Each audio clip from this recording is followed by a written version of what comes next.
Enggak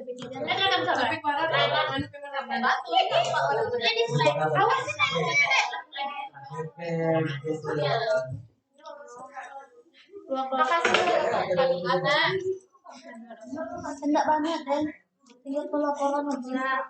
Ya pelaporan. Assalamualaikum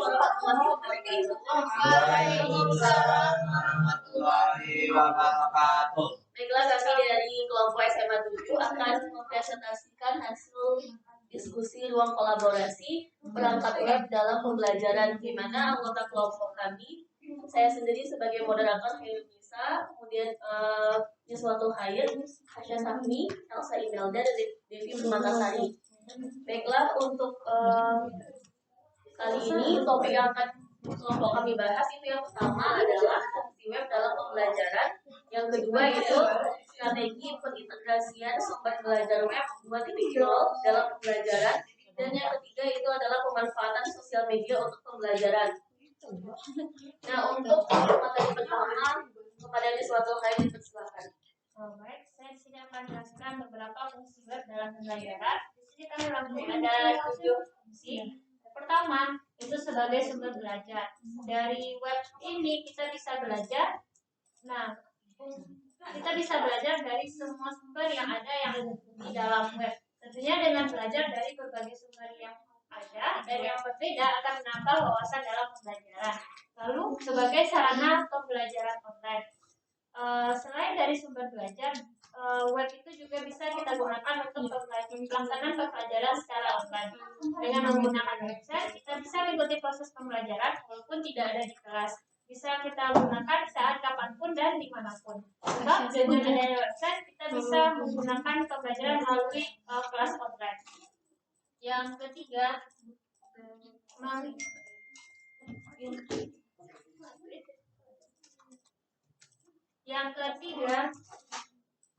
itu menghemat biaya pembelajaran. Karena menghemat biaya karena mereka menggunakan web sebagai sumber belajar dan tidak harus membeli buku yang secara cetak, baik itu LKS, modul, dan lain sebagainya.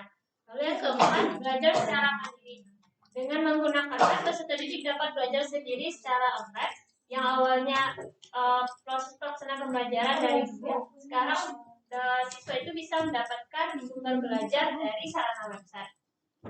Yang kelima yaitu pembelajaran alternatif. Dengan adanya website, kita bisa belajar dari rumah tanpa harus pergi ataupun berangkat ke sekolah. Bisa menambah ilmu dari rumah sesuai dengan materi yang sudah diberikan di sekolah.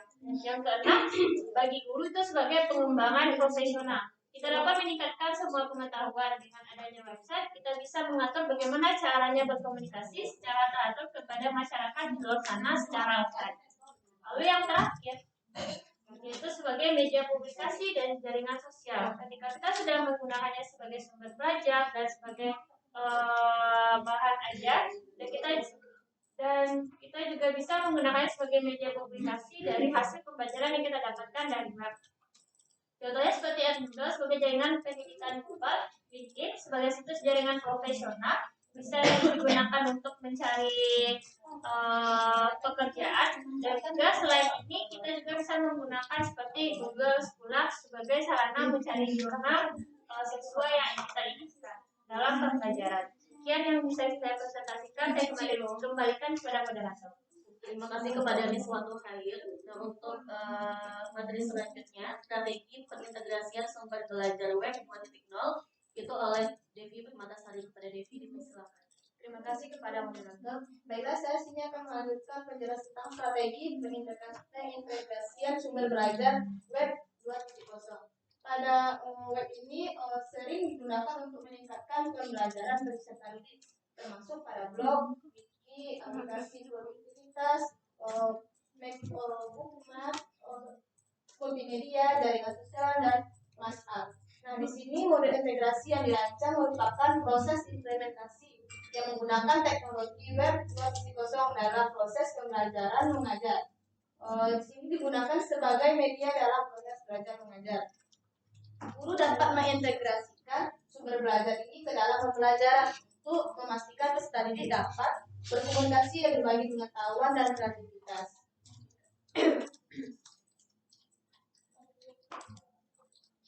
Nah, pada fungsi web di sini dalam pembelajaran pertama ada blog. Blog di sini kepemilikannya adalah web blog. Nah, pada awalnya dirancang sebagai kumpulan komentar tentang satu topik. Selanjutnya blog ini juga menjadikan dialog dengan kelompok orang di seluruh dunia untuk memiliki minat yang sama. Pengintegrasian blog ini dalam pembelajaran menyebabkan peserta didik dengan blog yang dibuat oleh orang lain. Nah, atau membuat blog ini membantu pembelajaran peserta didik dengan menggunakan situs seperti WordPress. Yang kedua itu wiki. Wiki ini aplikasi bersitus web.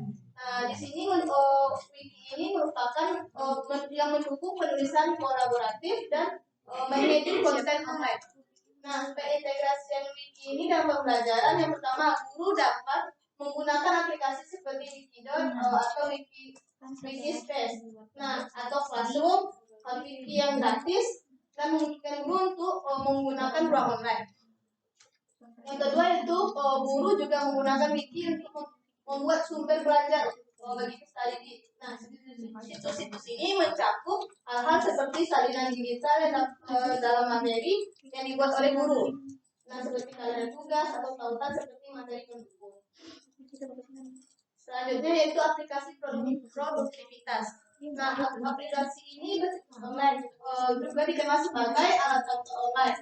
Nah, tugas-tugas seperti mengolah data, presentasi, kalkulasi, dan grafik serta pemetaan konsep di sini bisa dipakai aplikasi produktivitas.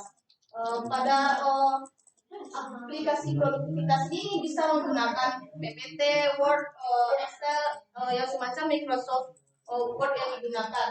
Nah, pengintegrasi aplikasi ini dalam pembelajaran yaitu seperti Prezi. Contohnya pada Prezi ini pembelajaran sains dapat dilakukan di kelas. Nah, alat-alat ini juga membantu mempersiapkan peserta didik untuk karir di masa depannya.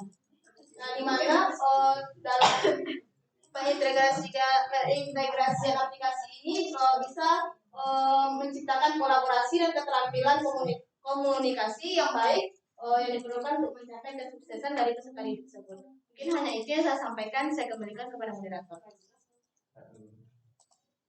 Baiklah, terima kasih kepada Devi. Untuk materi selanjutnya, Hasya Syahni kepada Hasya Dipusul. Oke, baiklah, saya akan melanjutkan materi dari Devi Permatasari tadi. Tadi fungsi web dalam pembelajaran ada blog, ada wiki, ada aplikasi produktivitas. Nah, yang keempat ada bookmark sosial, di mana bookmark sosial ini memungkinkan pengguna untuk mengatur, menyimpan, mengelola, dan mencari sumber daya yang ditandai secara online. Untuk pengintegrasian bookmark sosial dalam pembelajaran, diintegrasikan sebagai alat untuk membantu peserta didik untuk meningkatkan pengetahuan dan keterampilan mereka serta dapat mendukung proyek peserta didik. Selanjutnya ada berbagi multimedia. Aplikasi populer yang mendukung berbagi multimedia ini adalah seperti podcast untuk audio, video, dan teks, YouTube untuk video, dan papan pin seperti Pinterest untuk gambar dan sumber belajar berbasis web. Untuk pengintegrasiannya, penggunaan web multimedia 2.0 sebagai media pembelajaran baik dalam bentuk audio, video, dan gambar. Hal itu dapat menumbuhkan suasana kegembiraan, motivasi, dan pembelajaran dengan melibatkan peserta didik dan menarik perhatian mereka. Selanjutnya, social network, yaitu Google+, Facebook, Twitter, dan Tumblr adalah contoh jejaring sosial. Untuk pengintegrasian social network dalam pembelajaran, memakai Edmodo, yakni platform pembelajaran sosial yang sering digunakan sebagai jaringan sosial yang menghubungkan guru, peserta didik, dan orang tua di dalam kelas, sekolah, ataupun distrik. Dan yang ketujuh ada Mashup, yaitu situs web Mashup menyediakan data terkini dan real time dari berbagai aplikasi dan situs web untuk memenuhi tujuan situs web dan kebutuhan pengguna. Situs Mashup umum menyertakan informasi dari peta interaktif seperti Google Maps dikombinasikan dengan data bersamaan dari berbagai sumber, yaitu mencakup layanan cuaca nasional, restoran, hotel, laporan kejahatan atau lalu lintas. Sekian dari saya kembalikan ke moderatornya. Terima kasih kepada Hasya Syahni. Nah, untuk materi yang terakhir, pemanfaatan sosial media untuk pembelajaran akan dijelaskan oleh Elsa Imelda. Kepada Elsa dipersilakan. Kepada moderator, saya akan melanjutkan tentang pemaparan materi tentang pemanfaatan sosial media untuk pembelajaran.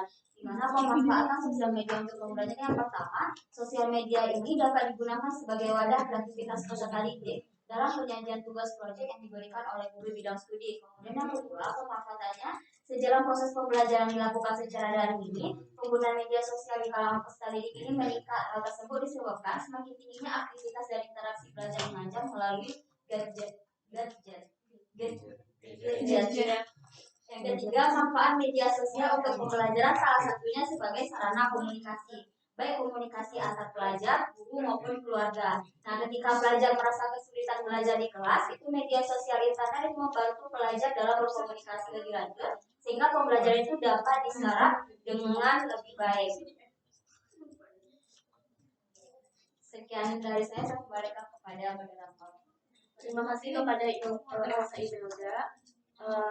Sekianlah presentasi dari kelompok SMA 7. Mungkin dari kakak abang maupun teman-teman ada yang ingin menambahkan, boleh silakan.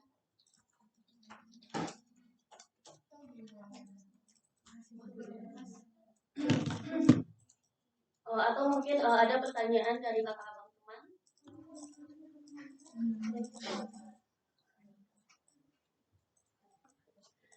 Baiklah, sekian hasil presentasi dari kelompok SMA 7.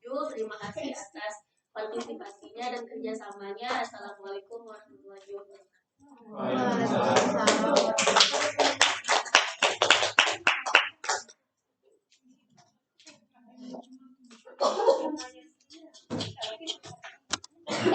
Waalaikumsalam.